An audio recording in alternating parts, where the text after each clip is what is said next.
Buenas noches, alumnos. Le habla el profesor Jorge Coelho, el profesor a cargo del curso de Historia. Bueno, hoy día en esta clase virtual tenemos como tema la clase de los conceptos generales de historia, asimismo el poblamiento de América. Bien, empecemos entonces con los conceptos generales de la historia, pero para eso tenemos que partir del concepto de lo que es la historia. Muchas veces se habrán preguntado el concepto que tienen ustedes acerca de la historia. La pueden entender de pronto como aquella ciencia que se encarga de estudiar el pasado, ¿no? O que estudia a los hechos más importantes, ¿cierto? Pero si nos remontamos a la época griega, ¿cierto? En la antigua, el término historia, según su etimología, significa investigación, ¿cierto? Pero, de acuerdo al concepto que ustedes manejan acerca de la historia, pues hoy día vamos a conocer que la historia va más allá de una simple secuencia de hechos, de fechas, de personajes importantes, ¿cierto? Sino que su estudio se centra de un lado más profundo. Bien, vayamos con la definición de historia. Tenemos dos definiciones. La primera, que es un concepto tradicional, ¿cierto? Que parte de la siguiente premisa. Dice, el concepto tradicional de historia nos dice, es la ciencia social que se encarga del estudio de los hechos históricos del hombre en un momento y lugar determinado, ¿cierto? Ahora, este punto del concepto tradicional nos marca el punto de inicio de dónde empieza la historia, ¿cierto? Nosotros sabemos que la historia se le considera desde la invención, desde la escritura, ¿cierto? Aproximadamente hace 3000 años antes de Cristo. Bien, pero ese es el concepto, en este caso tradicional. También tenemos el concepto moderno, ¿cierto? Que es el concepto que manejamos hoy en día en la actualidad los historiadores, ¿cierto?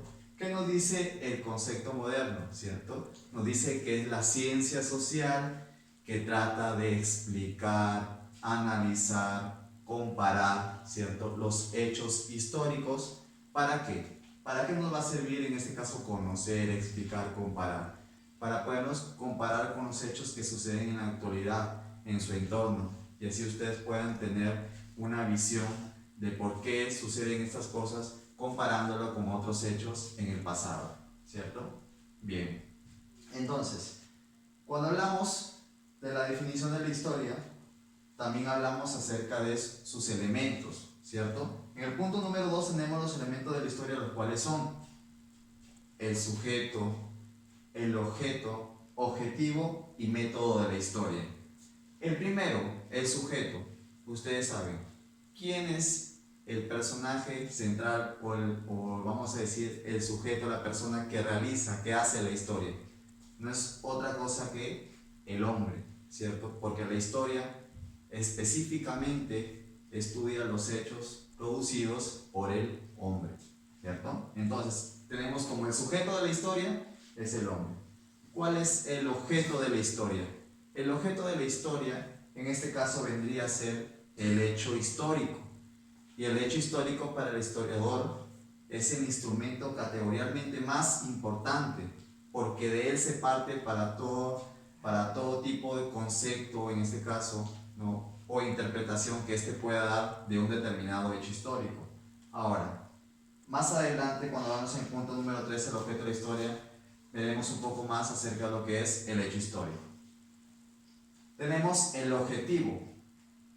¿Cuál es el objetivo de la historia? En otras palabras, ¿para qué sirve la historia? ¿Cierto? En este caso, yo le decía en la introducción, les explicaba acerca de los inicios de la historia. En este caso, qué es lo que buscaba, qué es lo que estudiaba en la antigüedad. Si bien es cierto, antiguamente solamente era una mera descripción, ¿cierto?, de hechos y personajes, ¿cierto? Esto fue evolucionando a lo largo de la historia, ¿cierto? Entonces, veamos que el objetivo de la historia, la importancia de la historia radica en que se encarga de estudiar los hechos históricos del pasado para poder comprender nuestro presente y estos mismos hechos del presente proyectarlos hacia el futuro, ¿cierto? En eso se basa el objetivo de la historia. Por último tenemos el método de la historia. ¿Qué método utiliza la historia para su investigación? En este caso no es otra cosa que el método histórico. Como punto número 3 tenemos el objeto de la historia. Como les había mencionado anteriormente, el objeto de la historia es el hecho histórico, ¿cierto? Entonces, ¿qué es el hecho histórico? El hecho histórico les dije que era el instrumento categorial más importante del historiador. Ahora, ¿por qué les digo que es el instrumento más importante del historiador? Porque a partir de él se van a construir cualquier tipo de interpretación de algún suceso que haya ocurrido en la historia. Es la visión que tiene, la interpretación que tiene cada historiador acerca de un suceso. Es por eso que la historia, en este caso, no es como las ciencias exactas, ¿cierto? Sino que en este caso es dinámica, cambiante. De repente, hace 100 años, un historiador postulaba cierta teoría, pero vino otro investigador posteriormente con más investigaciones, más estudios, pues si se dio cuenta que no era así y cambió totalmente la historia, ¿cierto? Por eso decimos que la historia cambia, dinámica, se actualiza. Bien, eso es en cuanto al concepto del hecho histórico, ¿cierto? Que son los sucesos más importantes producidos por el hombre en un momento y un lugar determinado. Luego tenemos los elementos del hecho histórico. ¿Cuáles son los elementos del hecho histórico? Tenemos lo que es el espacio. El espacio es un elemento importante en un hecho histórico. ¿Por qué? Porque vendría a ser el lugar donde se produce un determinado evento histórico, ¿cierto? Espacio y tiempo van de la mano. Por eso es que el segundo elemento, que se llama tiempo, en este caso vendría a ser cronológicamente cuando sucede este hecho o fenómeno, en este caso histórico. ¿Qué es la sincronía? Sincronía y diacronía se suelen confundir, ¿cierto? De pronto es un poco complicado poderlos entender por separado, pero la diferencia radica en lo siguiente, ¿cierto? ¿La sincronía qué es? En este caso, la sincronía vendrían a ser un hecho. Bueno, vamos a hablar de dos hechos históricos, ¿cierto? En cuanto a la sincronía, son dos hechos históricos que suceden en distintos espacios, ¿ya? En distintos espacios, cada uno en su lugar, pero van a suceder en un mismo tiempo, a diferencia de la diacronía. La diacronía son hechos históricos que en este caso se realizan en diferentes lugares, ¿ya? Se realiza en un mismo lugar, pero en diferentes tiempos. En eso radica. Repito la diferencia. Mientras que la sincronía, en este caso, son hechos históricos que se realizan en diferentes lugares, pero en un mismo tiempo. En la diacronía, ¿ya? En este caso, se dan en el mismo tiempo, pero en diferentes espacios. Luego tenemos la cronología, ¿cierto? La cronología, que estudia es la ciencia que se encarga de organizar los hechos históricos. ¿Cómo así? Ordenarlos. Ustedes conocen, en este caso, una herramienta muy importante que ustedes utilizan en su estudio, ¿cierto? No solamente del curso de historia, sino en otros cursos, sobre todo de letras, que consiste en una línea de tiempo, ¿cierto? Ya saben que ahí ustedes organizan por fechas los sucesos de un determinado tema, ¿cierto? En ese caso, de eso se encarga la cronología. Luego tenemos, como punto número 4, las ciencias cooperativas, ¿cierto? Tenemos, en este caso, son todas las ciencias que van a ayudar a la historia. Tenemos por un lado las ciencias cooperativas y las ciencias auxiliares. Pero hay una diferencia entre ellas dos, ¿cierto? Primero, las ciencias cooperativas, como su mismo nombre lo dice, en este caso simplemente cooperan, complementan el estudio de la historia. ¿Cómo así? Todas estas ciencias, como la antropología, la economía, la geografía, la geología, todas estas ciencias, en este caso, cada uno tiene su campo de estudio, son independientes de la historia.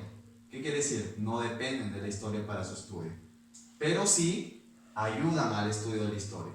Entonces, por ejemplo, por un lado la antropología, ¿qué es lo que estudia? El hombre, ¿cierto? Sus costumbres, su forma de vida, ¿cierto? La economía, ¿qué estudia? Los recursos naturales, la riqueza, ¿cierto?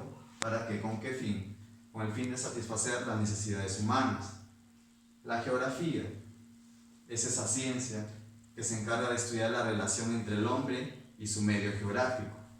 Y por último, la geología, que es la ciencia que se encarga de estudiar la Tierra, pero en cuanto a su estructura interna y su estructura externa, ¿cierto? Cuando hablamos de su estructura interna, estamos hablando de pronto de las capas internas de la Tierra, ¿cierto? Y de su estructura externa estamos hablando, por ejemplo, de la morfología terrestre, ¿cierto? Y sus distintas fases. Bien. Luego tenemos las ciencias auxiliares, el punto número 5. ¿Qué son las ciencias auxiliares? A diferencia de las ciencias cooperativas, las ciencias auxiliares sí dependen de la historia para su estudio, ¿ya? En este caso son ciencias que van de la mano a la historia, necesitan de la historia para poder conseguir su objeto de estudio. Por ejemplo, tenemos la numismática, la filatelia, la genealogía, la paleografía. En este caso, por ejemplo, la numismática se encarga de estudiar las monedas, ¿cierto? Ustedes de pronto recordarán o conocerán a alguien que colecciona monedas, ¿cierto? Las organiza de pronto de acuerdo a su antigüedad o también de acuerdo a cada país, ¿cierto? O de repente por el material en el cual están hechas.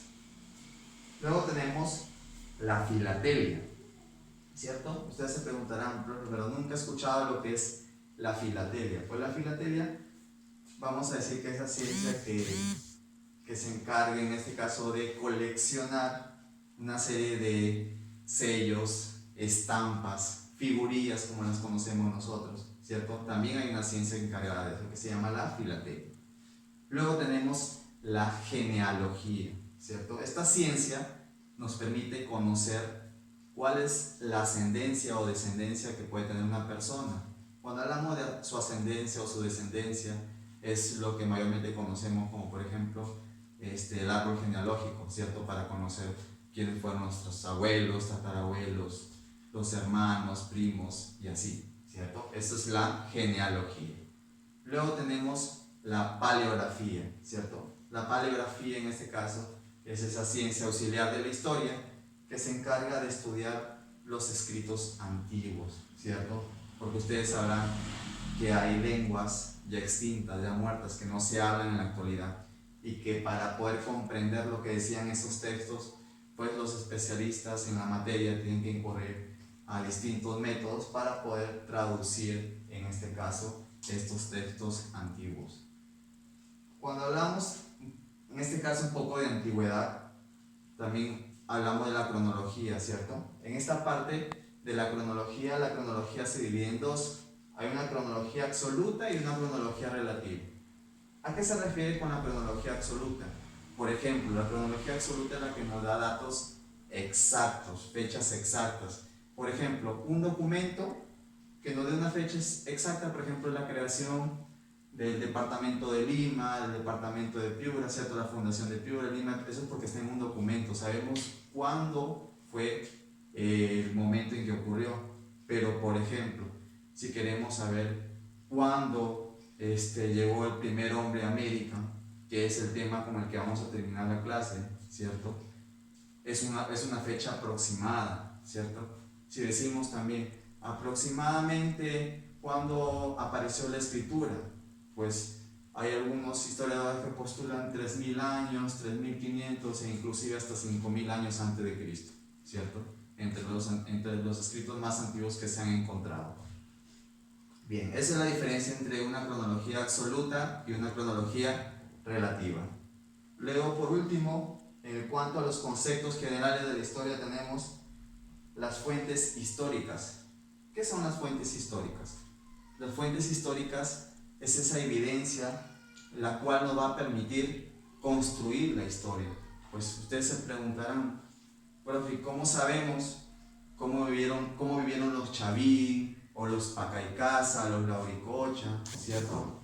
¿De qué se alimentaban? Pues justamente son esas fuentes históricas las que nos van a decir cómo vivían estas personas, ¿cierto? Tenemos tres tipos de fuentes históricas. Tenemos las fuentes orales, ¿cierto? Las fuentes orales también se le llaman las fuentes tradicionales, ¿cierto? En este caso las fuentes orales son las que se transmiten de generación en generación, que son contadas de una persona a otra oralmente, ¿cierto? Por ejemplo, alguna historia que te haya contado tu abuelo o tu papá, ¿no? Y que tú se la cuentas a tu hermano y más adelante se la contarás a sus hijos y así sucesivamente, ¿cierto? Esas son las fuentes orales. ¿Por qué? Porque recuerden que no todo lo que se conoce hoy en día está escrito, ¿cierto? Hay muchos hechos, en este caso muchas fuentes que conocemos solamente oralmente, que en este caso un cronista o alguien que escuchó eso decidió escribirlo, ¿ya? Solamente así es que ha llegado hasta nuestros días. Tipos de fuentes orales, por ejemplo, tenemos en este caso, a ver, los mitos, las leyendas, ¿cierto? Como siguiente fuente histórica tenemos las fuentes escritas, ¿cierto? Son las fuentes que encontramos, en este caso, ya sea en libros, ¿cierto? Documentos, crónicas, porque hablando de las fuentes escritas, por ejemplo, ustedes saben que los incas conocen que no tenían, en este caso, escritura, ¿cierto? No hubo alguien durante ese tiempo que haya escrito cómo vivían ellos, o en este caso, un poco acerca de su cultura o sus costumbres, ¿cierto? Pero ¿cómo es que ha llegado hasta nuestros días esa información? Es gracias al trabajo hecho por los cronistas, ¿cierto? Los cronistas, ellos de lo que veían observaban, ¿cierto? Porque ustedes saben que los cronistas fueron los primeros cronistas en América, en este caso en el Tahuantinsuyo, fueron los españoles, que antes de conquistar, ¿cierto? Observaron cómo vivían en este caso los incas. Y pues más o menos desde ahí construimos la historia acerca de quiénes eran los incas o cómo vivían, ¿cierto? Esas son las fuentes escritas. Luego tenemos las fuentes monumentales o también llamadas fuentes materiales, ¿cierto? Por ejemplo, ustedes saben que si piensan en Machu Picchu, ¿cierto? O si no, a ver, de pronto piensan en las pirámides de Egipto, ¿cierto? Todo eso son pruebas de civilizaciones que existieron, ¿cierto? Y que en este caso también nos permiten de alguna u otra manera saber cómo pensaban o la forma en cómo vivían, ¿cierto?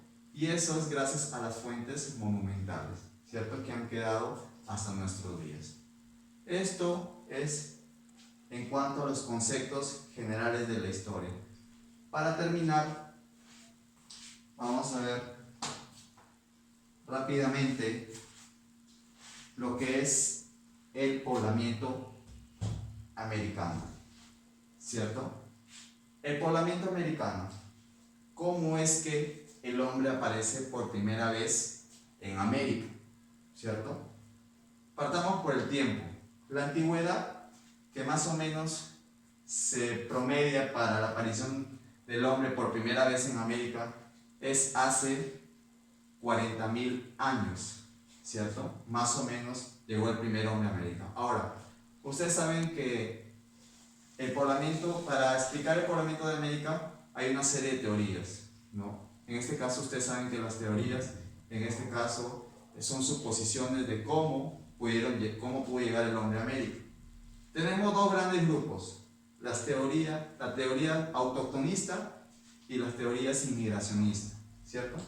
Por un lado tenemos la teoría autoctonista, ¿ya?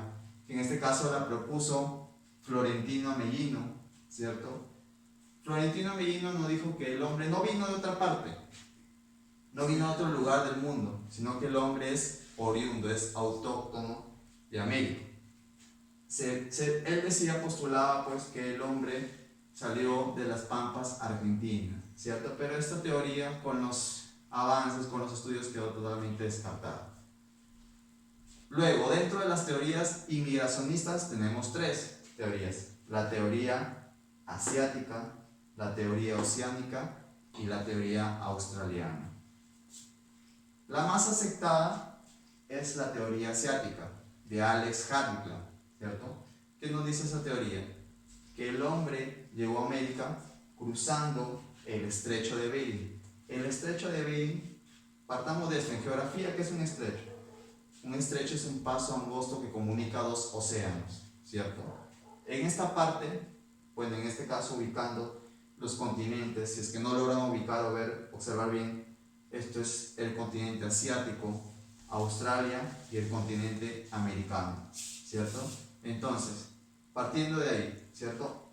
En el norte hay una parte donde se acerca mucho el continente asiático con el continente americano.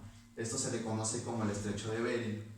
Y estas pequeñas bolitas que ven acá, ¿ya? No son bolas, ¿no? Son las islas Aleutianas, ¿ya?